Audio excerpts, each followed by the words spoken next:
Son Excellence, nous sommes passés ici aller-retour de Kitutu et là nous sommes en route vers Bukavu. Quelles sont vos impressions en voyant l'état de cette route? Je crois que vous n'avez pas besoin de dessin pour voir. Vous n'avez pas besoin de dessin.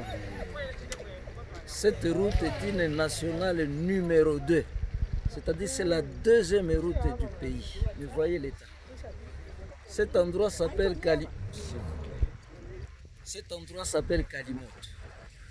J'ai demandé à la population d'ici d'appeler cet endroit P100. P100 veut dire le programme de 100 jours. Et en le disant, je ne fais pas les lits des autres qui ont géré ce pays pendant 18 ans. Aux uns aux autres, j'appelle quand même à la responsabilité. J'appelle à la responsabilité. Vous avez vu ça où? Même les pays les plus pauvres du monde n'ont pas ça. Et les gens paient les taxes. Quand nous avons enterré le mort là à Kamituga, le député Kibala, qu'est-ce qu'il a dit? Il a dit que cette région, c'est la région la plus taxée. Mais où va cet argent? Où va cet argent? Donc j'en appelle à la responsabilité de tout le monde. Alors, les populations me disent qu'on s'arrange pour que nous fassions nous-mêmes cette route.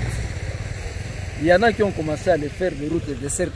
Les routes de dessert agricoles, je crois que la population peut s'en occuper.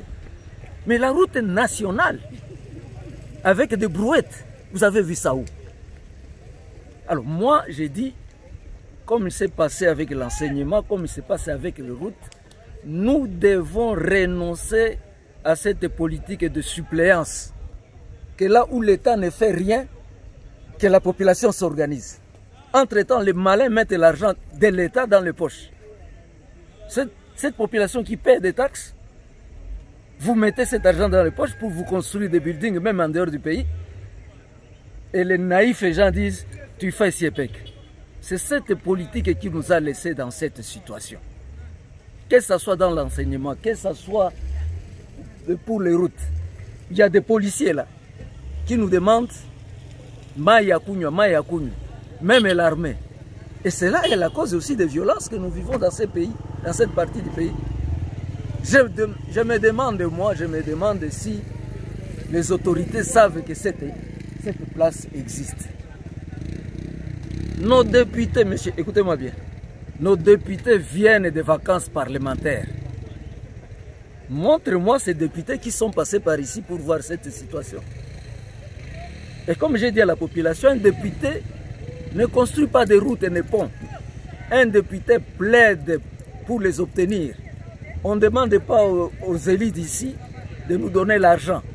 On demande aux élites d'ici de défendre nos causes, les causes des populations. C'est pas normal ça, c'est pas normal ça. Ma consoeur Denise a aussi une question à vous poser. Monseigneur, il y a 7 ans, vous étiez passé sur cette route. Et à votre retour, vous avez écrit un livre, Au pays de l'or et du sang. Quelle est votre impression maintenant?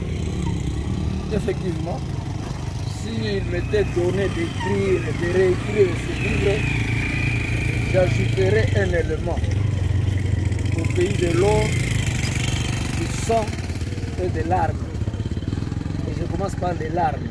Moi, ça me fait des larmes aux yeux en voyant ça. Ça me donne des larmes aux yeux.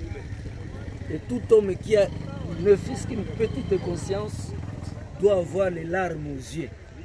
Mais ne pas s'arrêter à pleurer, à prendre des décisions, à faire des actions.